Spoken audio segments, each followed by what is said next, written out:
Thank you, Christine. Thank you, Cecil. And thank you, She Sings. And Monica, thank you very much for leading the music today. And to Bill and Sandy for being ushers. And they're going on an extended journey fairly soon. So I'll miss them the last couple of months I'm here. But you're going to be going around the United States, right? And visiting every major place, right? So much fun. I want to tell you about 3 towns I've gotten to know. All 3 communities have some common problems. You drive around them and tucked out of the way, maybe not too far, are trailer parks with people looking tired and lost, with the homes crumbling around them. You look carefully at pickups around town and you will probably see at least a few Confederate flags or memorabilia of rebellion. All 3 towns have a history of racial tension and deep unease between the wealthy and everyone else. I know that at least one of the towns had a very active KKK presence until at least the early 1960s and perhaps later. There's a very visible distrust of outsiders and especially people from the government. Poverty is in plain sight in these economic hard times, and even before then. People in these towns flee to religion, sports, or addiction to escape the pressures of modern life. There are probably meth labs in all 3 communities, and crime is a constant. Does that sound familiar? The 3 places are Klamath Falls, Oregon, Yakima, Washington, and Lisbon, Maine. I've lived or worked in all 3 communities. 2 have serious racial tensions between American Indians, Hispanics, African Americans, and whites. In Lisbon, the town I grew up in, the KKK was a major behind-the-scenes force until the 1960s.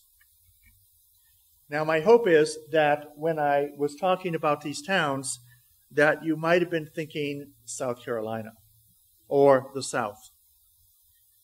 The trials that face this part of the United States are by no means limited to here. They are everywhere, leaving no place out. That said, the South has a unique identity all its own, which both Cecil and Christine talked about. I'm not going to pretend to be a Southerner, nor do I know the South in the ways that many of you do. I had not had any substantial time here until 2010 when I arrived here. I remember when I drove through the South in 2009 on one of my extended road trips, and I felt a little alien.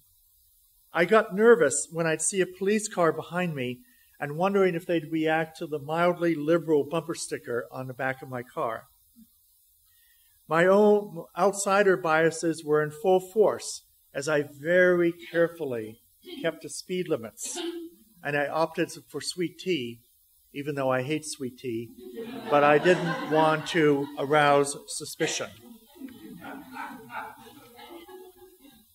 Coming to the South was like entering a slightly foreign country. The language and the social mores were different. The pace of life was slower and definitely chattier. Diegler's words rang true. The South, where roots and place and family and tradition are the essence of identity. So at first, when I got here in 2010, for about 10 minutes, I felt like a stranger in a strange land. But over time, I realized it wasn't strangeness so much as it is a pride that is perhaps missing in other parts of America. What I know now is that there's a lot of pride that is by turns stubborn and fiercely joyful. It speaks to pride as place, as Diegler writes, but also the pride of being on the losing side at the end of a terrible war. You can't escape that. Now, we might argue that there's little relationship between a mostly white, upper middle class, usually highly educated group like Unitarian Universalists and the South in general. After all, there are plenty of Baptist churches here, along with ample numbers of other Christian congregations who are far more traditional than you are. What could you possibly have in common? Well, I'll just mention one thing this morning. I think, and again, I'm not a Southerner, I'm from away, I'm from the outside. I think that one thing that you all have in common is romanticism. You are, everyone, a romantic. Now, I'm not suggesting the romanticism that is in Southern romance novels, although that could be, or the romance in the Anne Rice, New Orleans vampire novels of romance and tropical lust. Although, come to think of it, you could be that too. One type of romance that I'm thinking of here is the romance that is kin to being the underdog and knowing that the odds of outsiders understanding you are pretty steep. This romanticism arises from lost causes that linger for generations after wars are lost and many good people die. I've seen this same kind of romanticism from my ancestors' homeland in Scotland, which still is reliving battles of 500 years ago and still wishing for independence, which it may well get in the next 2 years. There's a romanticism in that past, most of which is not there to begin with.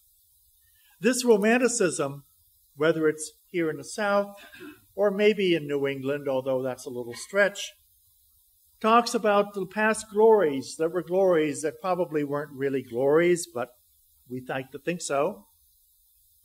But I've seen them definitely on Native American reservations, where addiction has taken the place of the glories of the past and the authenticity of their culture. I suspect, and I can't prove this, but I suspect that there is a deep, abiding romanticism in the South for that lost cause and the glories of the past when things were so good, which of course they weren't. I've seen in Unitarian Universalist congregations here in the South a bit of a similar feeling of being an underdog, slightly, well, maybe more than slightly, misunderstood, a little bit of a foreign creation, New England, and perhaps, and I don't know if this is true, seeing yourself like maybe a lost cause in advance. I wonder sometimes.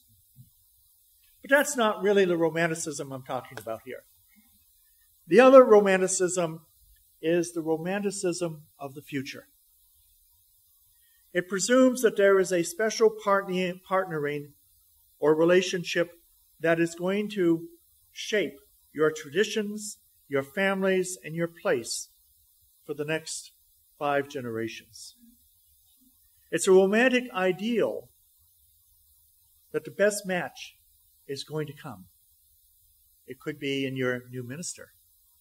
It could be in people in your families, with your children and grandchildren, as they meet their future partners or spouses.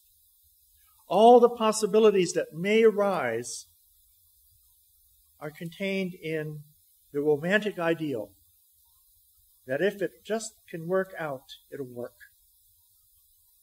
My guess is that the South is America's next and perhaps last great melting pot of cultures coming together. I look at Greenville up the road and the changes going on here in Seneca or Pendleton or Anderson, and yes, Clemson, just to name a few towns and cities. Look at the cosmopolitan culture of Atlanta compared to, say, 20 years ago. It speaks of a South that is being transformed not by northern busybodies, but by families and cultures and immigrants and education that is putting it all together in a new shape that perhaps no one could have predicted a generation ago. When I think of those three communities I mentioned at the beginning, Klamath Falls, Oregon, Yakima, Washington, and Lisbon, Maine, each one of them, unfortunately, feels lost. They feel like they're isolated. They feel like the world has passed them by and that no one particularly cares. Each of these towns is wrestling with its age and its insecurity as the world changes around it, and they feel left behind. What I've seen here in the South is more a desire to be respected, not just for who you are, but who you will become.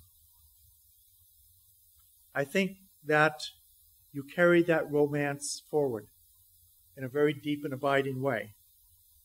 And it won't just be Baptist churches on every corner or the best barbecue in the country. It's going to be sushi in Greenville and excellent Indian food in New Bern, where I'll be again next week. It won't be a lack of desire to make education a priority, nor will it be the loss of the most valuable traditions that you hold on to. It may be new schools being built and new generations of teachers teaching in new ways for the 21st century. It could be the wonderful manners that the South can teach us from other, more harsher parts of the United States, that graciousness is not a lost art of civility. Some people could learn that. Finally, it's my hope that you, as Southern Unitarian Universalists, can experience the evolution that is going on around you, hidden in plain sight. And as an outsider, I have seen it since day one. I would ask and suggest that you befriend those people in the upstate who are melding and mixing Southern traditions with progressive foods, enjoyable arts, and very gently introducing new colors and shapes to beloved old customs. I would invite you to learn that a region of the country where church culture isn't bad, and it should be honored for that thirst for wholeness that we all carry, no matter what title we put in front of our religious faiths. You're part of it. You're not strangers in a strange land any longer. You are, as Beth Carraway wrote to me this week when she asked to include some statements, and she's one of the newer folks here. She said, I want you to be a place where a Southerner who loves many things about the South, particularly my predominantly conservative family, I want it to be a place where I can find acceptance of both this and liberal religious beliefs in a UU congregation. Wow. Wouldn't it be great if this congregation, this fellowship, in its deepest, most abiding way of fellowship, can be such a big tent that you can welcome the conservative Southerner who just happens to be a religious liberal, that you can welcome old ways and mores which may seem just a bit strange to New England eyes and ears, but can teach us a thing or two about manners and about kindness, and that the South, after all, is not a place that needs to be reconstructed, but can be admired and appreciated for what it is, and most of all, what it will come to be as another next, perhaps last, great melting pot of what it means to be American. I think you should be proud of that. I know I would be. Thank you. Let's sing. And I'm closing hymn, and it's in the